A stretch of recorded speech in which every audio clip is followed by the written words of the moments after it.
Welcome to my show. I'm a guest here. Her name is Jennifer Arthurton. Mrs. Jennifer, how are you doing, ma? I am great, thank you. Thank you so much, Mrs. Jennifer. Firstly, you are a podcast host. You also host a podcast show, and you're also a speaker. Can you please, just Jennifer, discuss more about yourself and how you are doing currently now, Mrs. Jennifer? Yeah. I am the founder and creator of a brand called Old Chicks No Shit, which is about supporting and inspiring midlife women to chase their dreams and to create their best next chapter. So I do that through the podcast, through workshops. I also run a mastermind, and I'm also a coach and mentor. That's very, very nice. Thank you so much, Mrs. Jennifer, on the insight. And I would also like to dive to the book. As a woman who is, inspiring other women who are in their midlife today, I would like to ask if probably there's any book you've written, and if you are planning to write any book in the coming future, Mrs. Jennifer. Yes, funny you should mention that. I have not yet written a book, but there is a book in the works. It's so many of us just really need the inspiration to remind ourselves that we are more powerful than we ever could believe we are. And the focus of the book is going to be about reminding women of the power, how powerful they are, especially at this time of their lives. Yes, I completely agree. Women are really, really powerful, honestly speaking. And when it comes to midlife, I do not know, but many women, they probably see it as probably a crisis. They are getting to a point now. We are growing old. We are now, leaving the world for the next generation that are coming. So, why do you feel like why do you think people see midlife as a crisis on them rather than an opportunity, Mrs. Jennifer? Mm. Honestly, I think most of the reason that we see, so first of all, aging in general, we live in a culture that values youth above all things. So, as we age, there tends to be this cultural narrative that we are less valuable, less relevant. And it's especially so as women, right? Like there's an extra level of scrutiny, I guess, or an extra level of messaging around, a woman and aging. And so, with the cultural narrative that is literally all around us, we see it, thousands of times every day through advertising and media and all of the things that we're consuming. They tell us that, once you reach 40 or 50, it's the beginning of the end, like it's the downhill slope into old age oblivion, and that, we should just probably wrap it up and not do anything, right? Coast to the finish line. But the reality is that most of us have so many gifts inside of us. We Mm. have the benefit of all of this knowledge and wisdom and experience that we get to take and do whatever it is that we want with, right? Like, so we create businesses, we are, figuring out ways to help the world, like all of these things. And age has zero bearing on our ability to do all of those things. And the only reason we believe that is because we live in a culture that tells us that over and over and over again. Honestly speaking, I completely agree with you, Mrs. Jennifer, because women at their midlife have this experience. Probably a lot of people, do not have, most especially even with the young ones, do not have. So this experience definitely helps. Probably it could be spread, probably like a podcast show as you're doing, and other ways. I think that is really, really powerful, which women in their midlife have. I think that is a very, very powerful one. And I would like to know, there could be shifts that is very necessary for women that in their midlife. A lot of things have to change now. They have to think more broadly. They are more experienced when it comes to, a lot of things. They are more experienced. What do you think are the key physiological shifts? What do you think are the shifts that are probably needed, to help people thrive at their midlife, Mrs. Mm. Jennifer? Yeah. I think the number one thing, and I say this to all of my clients, and I say this all the time, is as women, we live in a world where we seek validation outside of ourselves, right? So our value is placed on, our raising our families and what we do for other people. Am I a good wife? Am I a good mother? Am I a good daughter? And all of our validation comes from outside of ourselves. When we reach, and because of that, often we are last on our own list, right? Like we lose connection with who we are. When we reach the stage of our life, it's about turning our vision from what's happening outside of us to what's happening inside of us, right? Because Wow. inside of us we feel called to our gifts, we can see our power, we know the value of the experience that we have. But as long as we're looking outside of us for the world to validate us, it won't happen. That has to come from inside. So this stage of our lives is really a journey inwards, because it's about becoming our most authentic selves, really. So, like, who are we? What do we want? What's important to me? What do I value? Right? Like, that becomes the leader of how we show up in the world, as opposed to the external validation from outside of us. Completely agree. Thank you so much for the insights, Mrs. Jennifer. I think that is a really, really great point. Honestly speaking, I have to be honest. And as someone that is also going through his or her midlife, the energy is there, the experience is there, as you said, and this Mm-hmm. energy, there will be a point the person have to try probably his or her best to maintain it, maintain this energy, maintain this vitality, this strength that they have. What do you think are the Mm-hmm. best strategy to maintain those energy and also the vitality and the resilience in midlife, Mrs. Jennifer? Yeah, 100%. The way that we maintain the energy and the vitality is to tap into what makes us passionate, right? Like, what are we curious about? What do we love to do? To never stop learning. I've interviewed women on the podcast who are in their 80s, who are starting new businesses, who are like, you would look at them and you would never know that this is a woman in her 80s, because her energy is so big, right? And the one thing in common that I hear from all of these women is, every day I show up and I ask myself, what can I learn? Right? What can I learn about my business? What can I learn about myself? So being in that state of, growth and, following your passion, following your curiosity, that's what keeps you young and energized. As soon as we start to doubt ourselves, as soon as we start to think, I'm too old, right? That's when our Mm. energy shrinks, right? So it comes again, it's our energy comes from inside of us. So how are we showing up in the world? Like, are we open? Are we curious? Are we making new friends? Are we learning new things?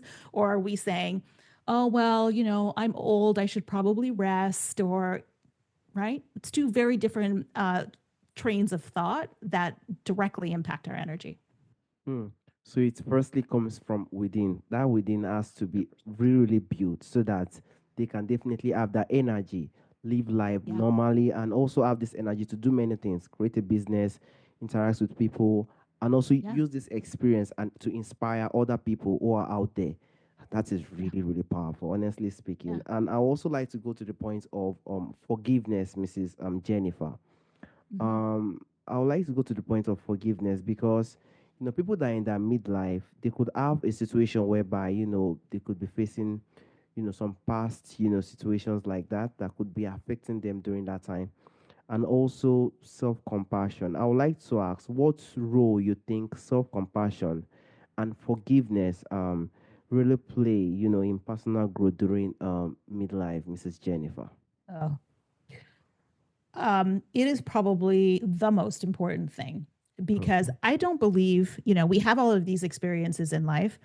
I don't believe that there are any failures, right? Like, and generally, where we lose compassion for ourselves is where we think we failed or where we've made a mistake.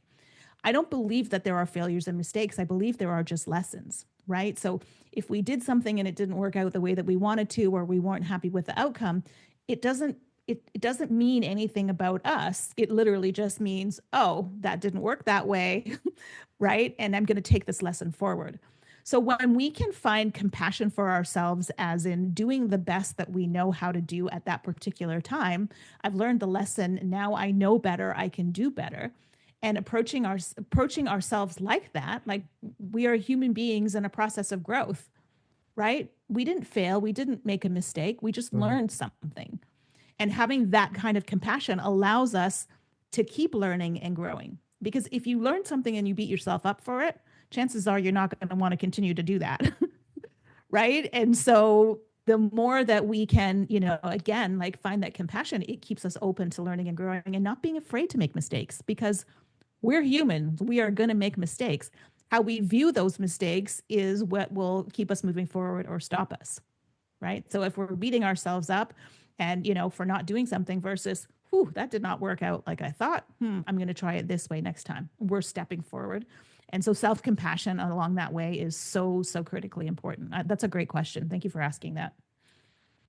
Thank you so much for also the insight, Mrs. Jennifer. It is very, very important to help that person to groom very, very fast. It's very, very, very important. Yeah. And I also like to dive to the point of daily practice, Mrs. Jennifer. Mhm. I know a lot of women are, a lot of people are different, but, there will definitely be daily practice that will definitely help, to also, groom them. Like, what do you think are some of the daily practice that can help, people, and most especially women that are in their midlife fully embrace the power of midlife? Like, what do you think they can Mm. be doing? That I've heard you said business, inner self, but what do you think that daily things that they can be doing that is definitely work to also make them to have this power during their midlife, Mrs. Jennifer? Yeah. I think the number one thing, and I say this to all of my clients and to the women in the mastermind group, is to make time to connect with ourselves every single solitary day. So, whether that be meditation, whether that be journaling, whether that be a walk in nature, whatever it is to spend time. And, it could be 3 minutes, 5 minutes, 15 minutes, an hour, like whatever it is to spend time without distraction. So, no phone, no book, no, nothing, so that we can actually hear ourselves. Because, for so long, especially as women, our voices are drowned out by all the things that we need to do. And that we forget to be able to listen because everything we need is already inside of us, and our job is simply to tune in and listen to that. You will never be steered wrong. So, you can ask yourself questions like, how am I feeling today? What is most important to me today? How would I like today to go? Right? Like, what do I need most right now? But having that time to just connect inward so that you can hear yourself is the most important thing that we can do. So everything just starts from the one self. If the one self can be groomed enough and be strong enough, it's 100%. everything flows. Everything just continues to Everything go flows from there. by and by and by, and everything just continue to, the power comes. It comes from within. It comes from the inside. Honestly Yes, speaking, exactly. that is really, really powerful, Mrs. Jennifer. This is a very, very inspiring and touching discussion. But I would like there's a question I normally ask during the end of the show, Mrs. Jennifer. From Mm-hmm. our forefathers, from our fathers who have passed on during the historic time, there are a lot of things that do exist during our forefathers' time. Beautiful things that have existed during that time. A lot of things are missing in our time today. If there is anyone or anything you would like to bring back to our time today, Mrs. Jennifer, what do you think that thing would be? Oh, that's a good question. I think